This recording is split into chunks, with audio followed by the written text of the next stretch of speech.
The politics of space and territory. Political geography is it's the study of the political organization of the world. Political geographers are interested in how political processes operate across space and at different scales. At the global scale, we have a world that's divided into individual countries that we call states. A state is a politically organized territory with a permanent population. Um, Not just a permanent population, it also has a defined territory and a government. To be a state, ultimately, you must be recognized as such by other states. Um, the world map that we see is anything but natural. The mosaic of states on the map represent a way of politically organizing space. Just as people create places and shape culture, people make states. States and state boundaries, they're made, they're shaped, and refined by people.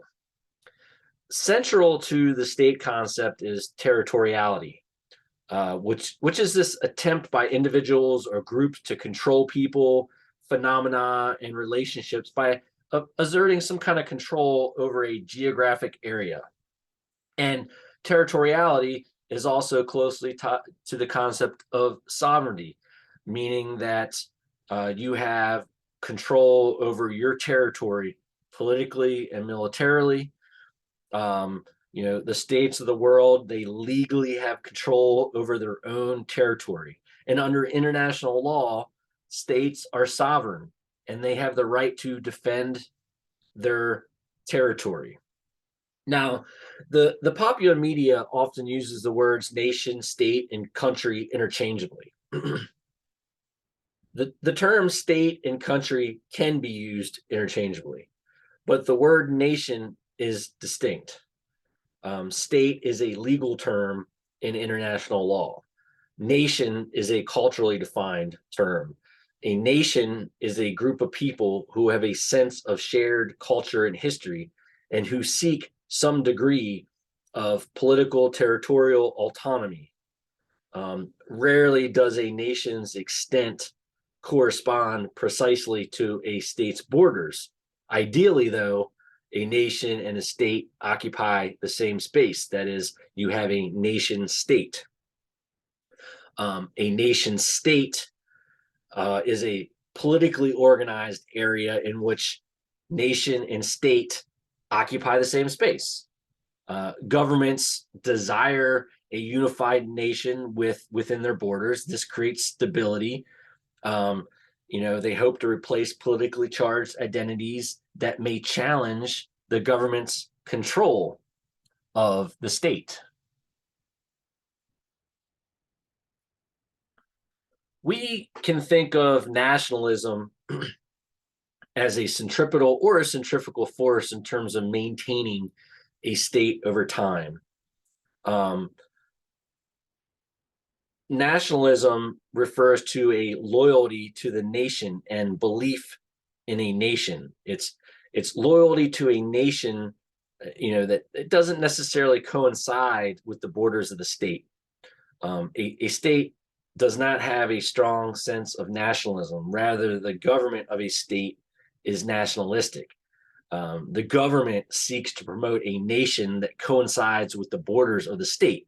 Therefore, nationalism is a tool of the state to help people relate to a dominant ideal state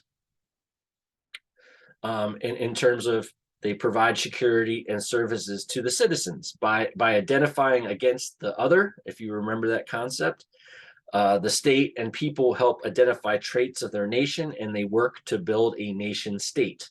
So in this way, we can think of nationalism as that centripetal force because it's unifying people. But it can also be seen in some cases as a centrifugal force, a dividing force in terms of maintaining a state over time. Where might these difficulties arise? Well, the lack of fit between nation and state can create complications such as states with more than one nation, or nations with more than one state, and then you have nations without a state. Nearly every state in the world is what we call a multinational state, a state with more than one nation inside its borders. For example, the former Yugoslavia, it never achieved a strong sense of nationhood. There was no Yugoslav nationality. People in Yugoslavia, they identified as Slovenes, Croats, Serbs, or members of some other nation.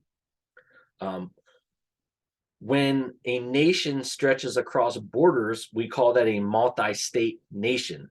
For example, Transylvania is currently in Romania, but historically it was part of Hungary. Today, the area is occupied by Romanians and Hungarians, and both claim a desire to control that area because it plays a role in their histories as nations.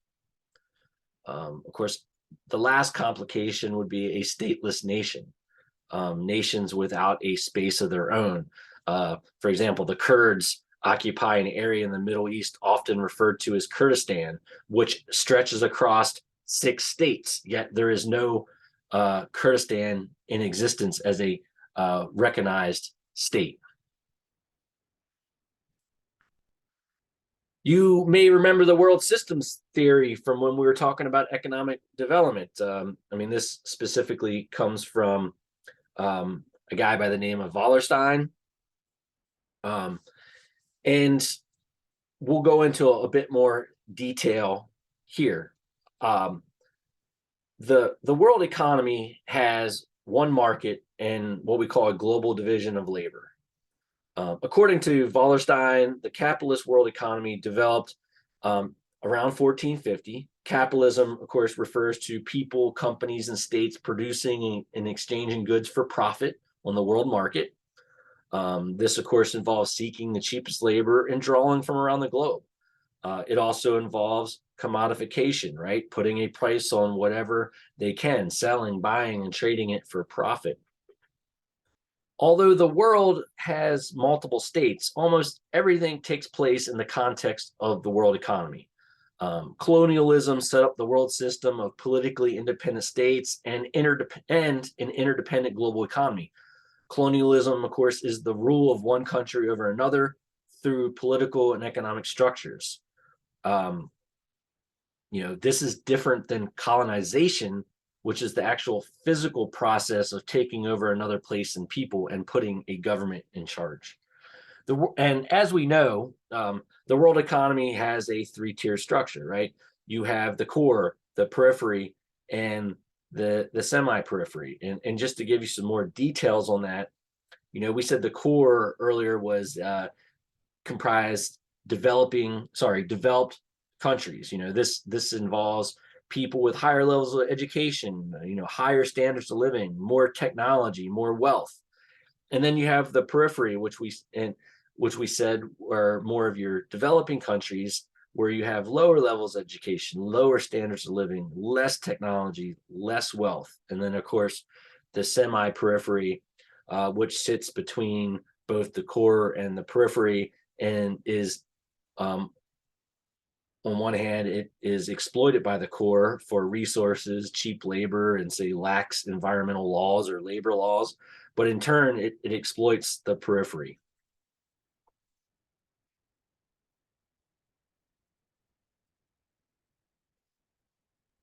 One way states promote unification is by establishing a governmental structure. And there are 2 governmental structures that we commonly find throughout the world. And you can see a distribution of those general governmental structures. A unitary state, that is a unitary government, is highly centralized. And the capital city serves as the focus of power. Most European governments were historically unitary. Unitary governments tend to work best with small states that have few cultural differences. In reality, though, we have many multinational states with unitary governments, and what tends to happen is one nation tends to impose its value on others. In a federal system, states are organized into regions or substates, states in the United States, or provinces like in Canada. In a strong federal system, regions have much control over policy and funds. In a weak federal system, the regions have little control over policy and funds. Federalism accommodates regional interests by vesting some power in regional governments. The idea is not to create unity out of diversity, but to enable the two to coexist. So a federal system tends to work well with larger states because local governments have more authority and can cater towards the interests of local people.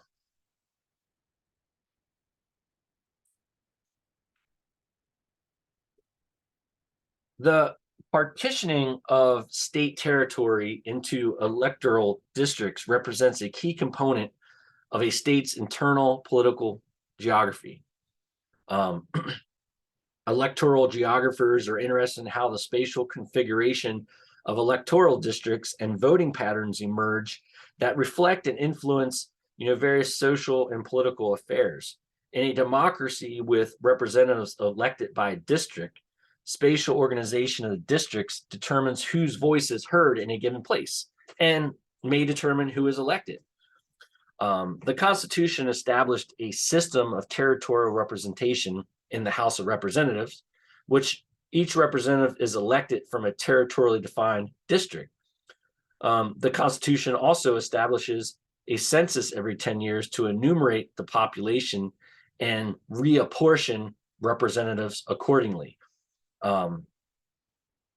Reapportionment is the process of determining the number of seats or representatives for a territory based on population. And of course, that population comes from that census every 10 years. And this is used in a process called redistricting, which is done by the states using their own system. The idea behind redistricting is to ensure districts are equally populated. Ideally, districts are compact and contiguous and provide representational equality for all people. However, districts can be drawn for advantage. For example, gerrymandering, where in this idea of gerrymandering comes from the early 19th century, about 1812, and is named for the governor of Massachusetts, Elbridge Gerry, who signed into law a district designed to give his party the advantage. The shape of the district looked so odd that an artist drew a head, wings, and claws on it and called it the Salamander District. And you can see that in the picture up here. And many of our districts in this country look oddly shaped like this, and they can give certain political parties or certain classes of people an advantage over others. We've mentioned how the census is important, right? Think to yourself, should all people be counted or just US citizens? Under the former Trump administration, he wanted to only count US citizens, not everybody in the population. And of course, the Constitution doesn't say count only American citizens. It says count people in the district. And, accurate numbers, that's important for government funding in government programs. Another question you should ask yourself is, should political parties be able to draw boundaries? Or should we have some more standardized approach so we're not designing unusual looking districts that favor, say, one party or candidate over another? When we can split districts, for example, that dilutes the influence of, say, minority voters, or maybe it concentrates certain groups to increase representation in certain districts. There's a number of things that we can do to give a person or party advantage over another.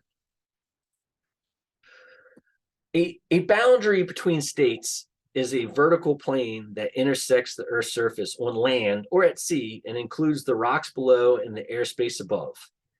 Airspace being defined as the atmosphere above a state's land. But how high does the airspace extend? While most states control air traffic over their territories, no states yet control the path of satellite orbits, right? The line we see on the map is where the vertical plane intersects the Earth's surface, establishing a state boundary. States define boundaries through treaty-like legal agreements. Cartographers then delimit those boundaries on maps. One or more states can demarcate the boundary to mark it on the ground. And then you have to administer the boundary. You know, how will this boundary be maintained and how will goods and people cross it? The two main types of boundaries include geometric boundaries, which are based on a grid system such as latitude and longitude or township and range. A lot of the states that were added to the country later on out west, they tend to have very regular borders because they were laid out on a grid system, a township and range system. Whereas a lot of the earlier states, colonies, they have physical boundaries. You know, they're boundaries that correspond to, say, the center line of a river or the crest of a mountain. They make convenient use of physical features.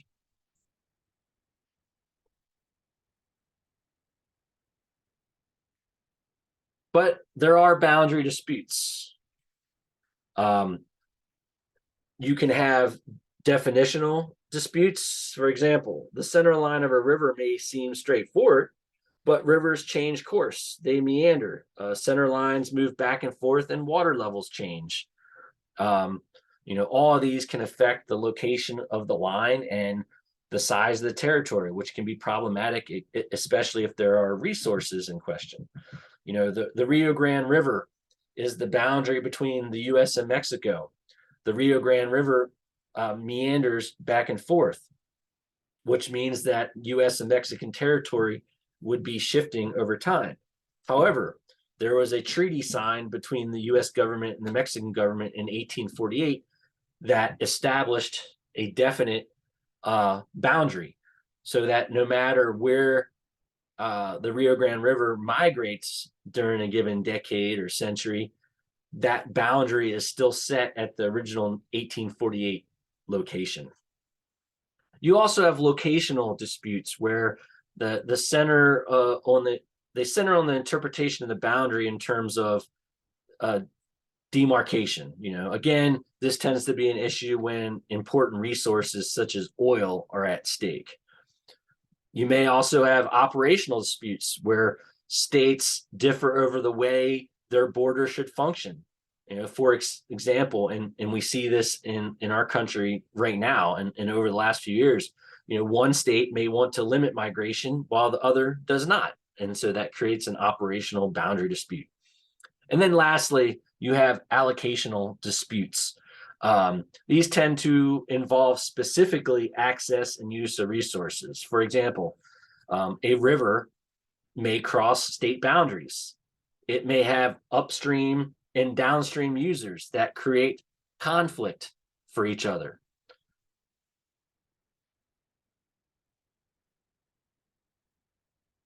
A related area of study would be geopolitics. Geopolitics being the interplay among geography, power, politics, and international relations. Political science and international relations tend to focus on government institutions, systems, and interactions.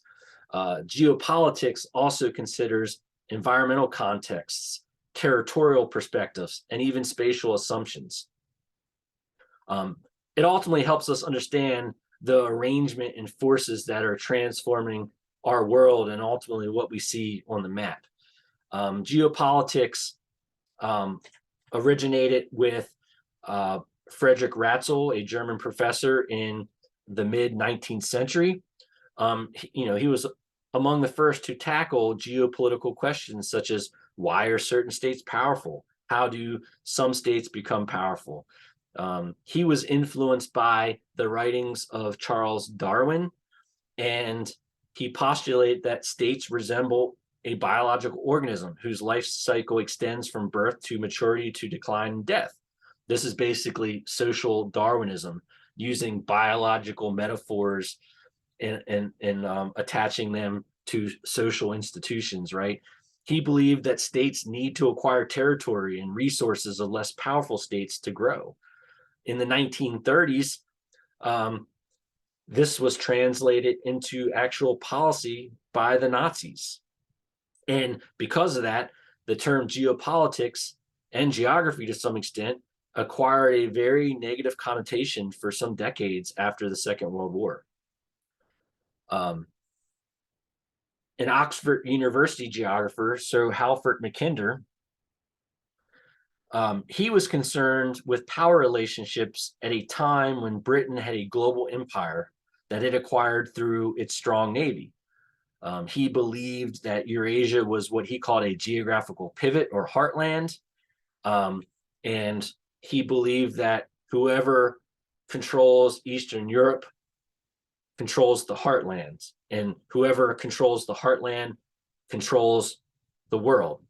Mackinder, we got to keep in mind that Mackinder was concerned that the Soviet Union could exert control over the states of Eastern Europe, and he offered solutions to keep them in check, such as creating an alliance around the North Atlantic. And of course, this laid the idea or the foundation for the formation of NATO, the North Atlantic Treaty Organization. So let's look at some supranational organizations. A supranational organization is an entity composed of 3 or more states that forge an association with an administrative structure for the mutual benefit and pursuit of shared goals.